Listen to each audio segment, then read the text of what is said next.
It is important to stress the fact that in the Milgram experiments, the subjects thought they were shocking innocent strangers. There was no accusation that the one being shocked was a bad person or had done anything immoral. It should be obvious that if the average person will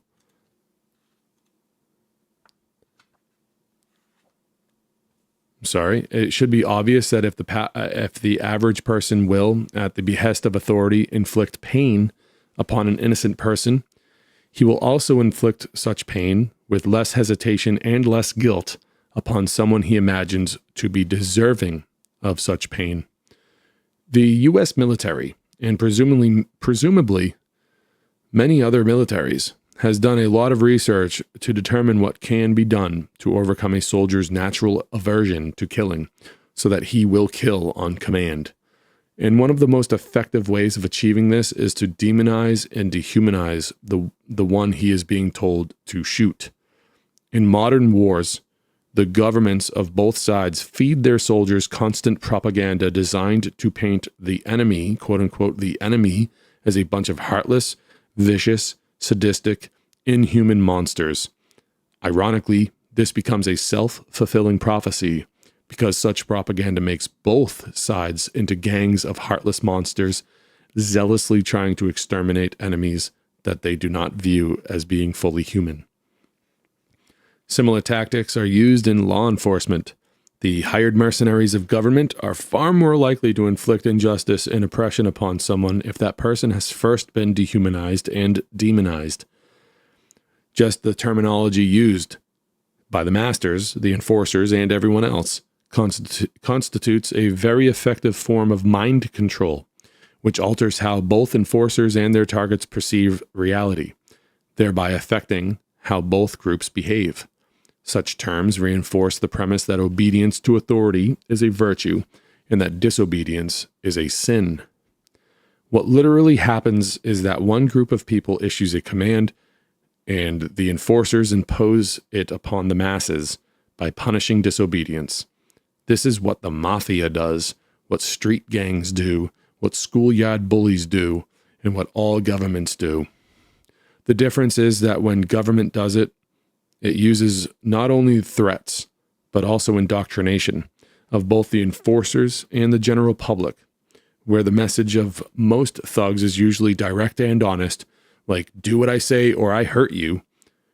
The government message involves a great deal of psychology and mind control, which is essential to making the state mercenaries feel righteous about inflicting oppression on others.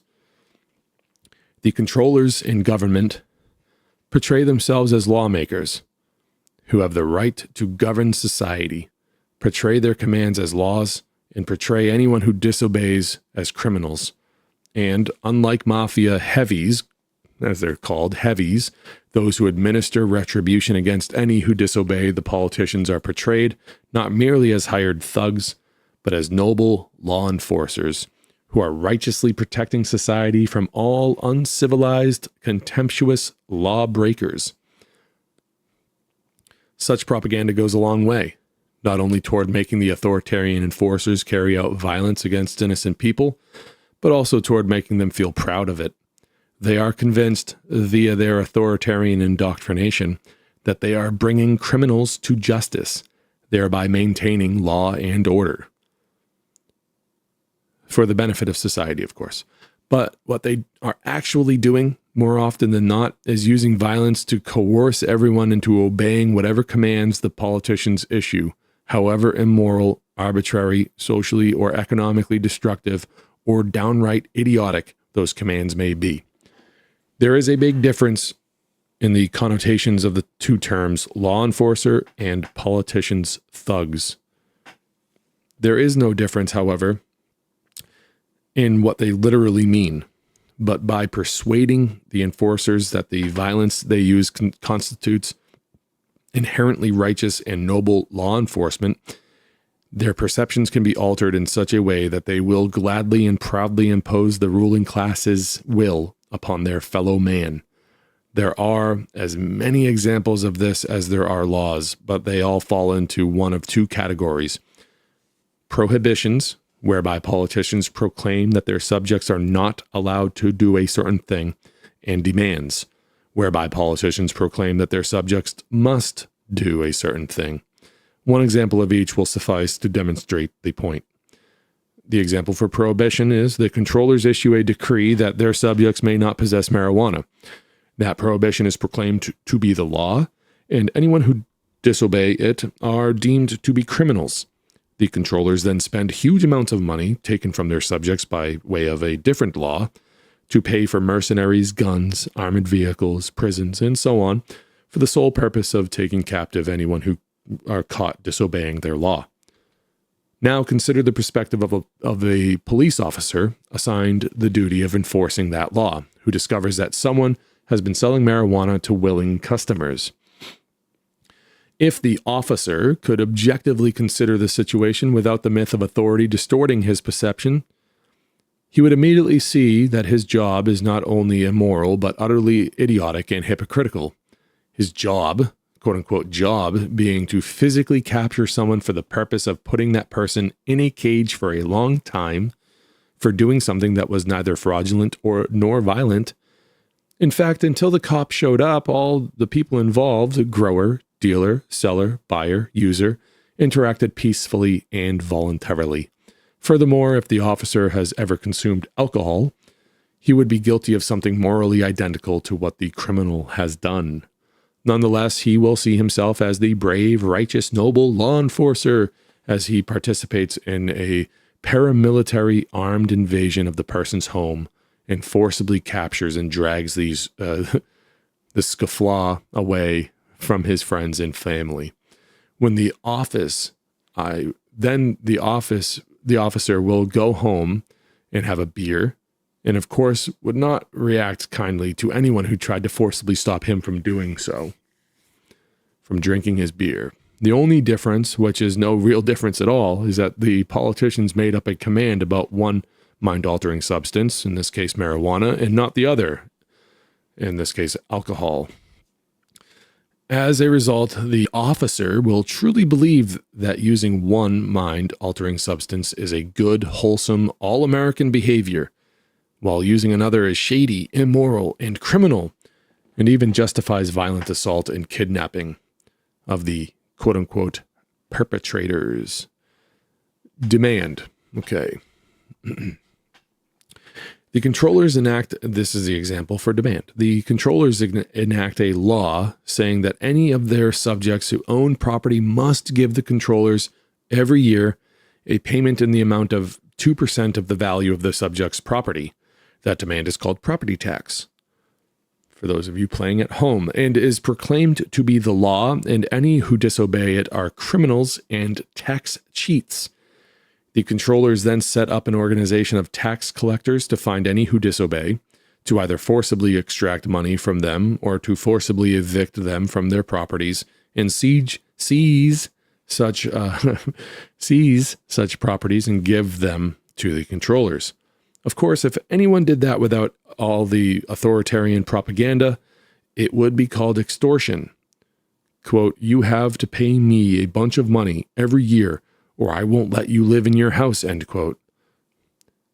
And very few people, including those who now work as tax collectors, would want to be part of such a racketeering scheme. Yet, when the exact same thing is done legally, not only will average people accept a job being part of such an extortion racket, but they will show disdain for any who resist it. Those who then try to not be robbed are viewed as greedy tax cheats who don't want to pay their quote-unquote fair share, and those whose job it is to forcibly take money and property from such so-called tax cheats usually do so with a feeling of righteousness, because they truly believe that the authority of the law can take what is usually an immoral act, like theft, extortion, and racketeering, and transform it into something righteous and legitimate. So they commit mass robbery, feel good about it, and feel contempt for their victims. That is the power of the most dangerous superstition. Statists often argue that taxation is not theft because governments use tax revenue for things that are for the quote-unquote common good. So it is just a matter of people paying for goods and services they receive. Such an argument ignores the fundamental nature of a situation, the whole situation. A simple example makes the double standard obvious. Suppose a stranger comes up to you and said he had mowed your lawn or left an item for you at your house, and now demanded that you give him $1,000, though you had never agreed to any such arrangement. Obviously, that would constitute extortion, and you would have no duty to pay, even if he really had mowed your lawn or left you something. No one has the right, without your consent, to provide you some item or service when you didn't ask for it and didn't want to buy it, and then forcibly take from you whatever he declares the item or service to be worth. And yet that is exactly what every government at every level always does. When targets of authoritarian aggression are successfully demonized and dehumanized, there are essentially no limits to the degree of violence and injustice which those who believe in authority will commit. For any who might still have hope that the consciences of American soldiers and law enforcers might limit the level of injustice they are willing to inflict upon complete strangers, there are plenty of real-world examples that prove otherwise. One of the most well-known would have to be the massacre at My Lai during the Vietnam War, where U.S. troops not only murdered hundreds of unarmed civilians, mostly women and children, by the way, but also sexually assaulted and tortured some. And some soldiers openly delighted in the suffering and deaths of their victims by the very soldiers' own testimonies. This is what the American soldiers did as a result of their loyalty to the myth of authority, combined with the demonization and dehumanization of their victims. The soldiers themselves put it perfectly bluntly, one saying that they were just following orders, another saying that most of the U.S. soldiers there didn't consider the Vietnamese human. It should be noted that there were some American soldiers who tried with little success to stop or limit the massacre. While this might have been one of the most famous examples of wartime atrocities committed by American troops, it is certainly not the only one. In fact, new examples of the sadism of American soldiers keep coming to light, whereas in the Milgram experiments, some test subjects would demonstrate verbally or by their behavior that they felt bad about inflicting harm upon an innocent stranger. Law enforcers and soldiers who are first taught to despise a quote-unquote enemy obey authoritarian commands even more eagerly, often in a way that shows that they delight in inflicting pain and death on their victims. This was plainly displayed in the images that came out about Abu Ghraib, the Abu Ghraib prison in Iraq, showing that American troops,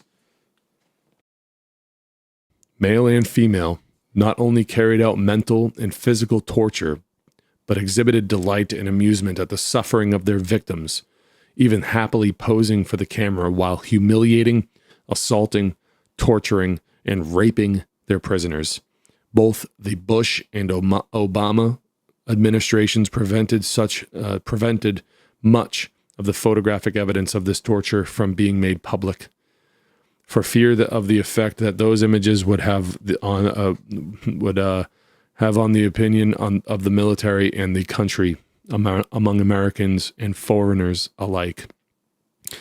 Again, though the evidence shows that such torture was carried out at the behest of the highest levels of government, it is important to note that the ones who carried out these commands of authority clearly exhibited a sadistic enjoyment of the pain and suffering they were inflicting on other human beings. They had been told by someone they perceived as authority that it was noble and righteous to hate and to hurt the enemy, the quote-unquote enemy.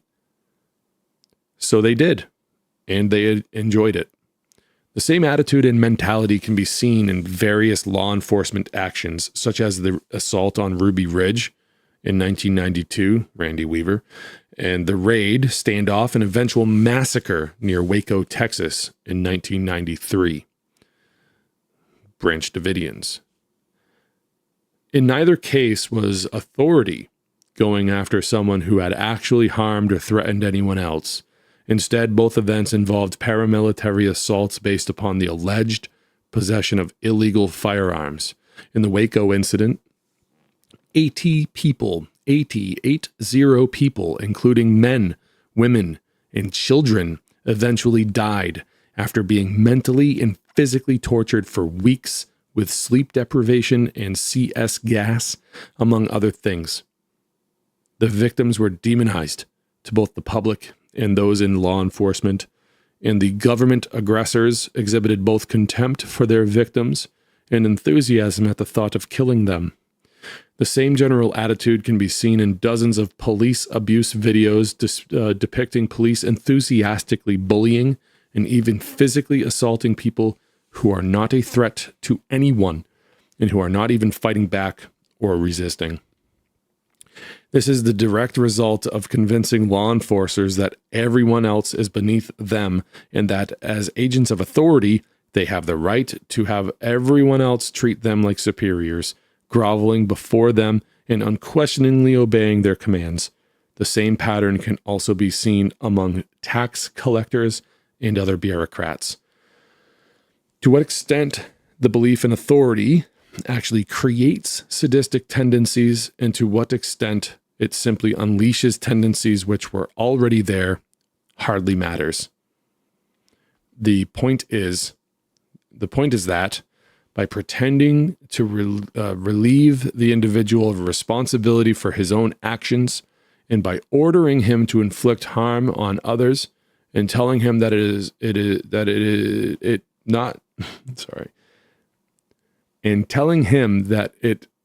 is not just permissible but virtuous to harm a particular target, the myth of authority converts millions of average, otherwise decent people into monsters and sadistic agents of evil. Whatever factors normally compel people to behave civilly and nonviolently, whether it be the individual's internal virtues, his devotion to oral principles or religious beliefs, or simply his concern about what others might think of him or might do to him, are easily defeated and overridden by the belief in authority. In short, the most effective way to shut down the humanity and decency of any individualist is to teach him to respect and obey authority. Voluntarist Academy. Please subscribe.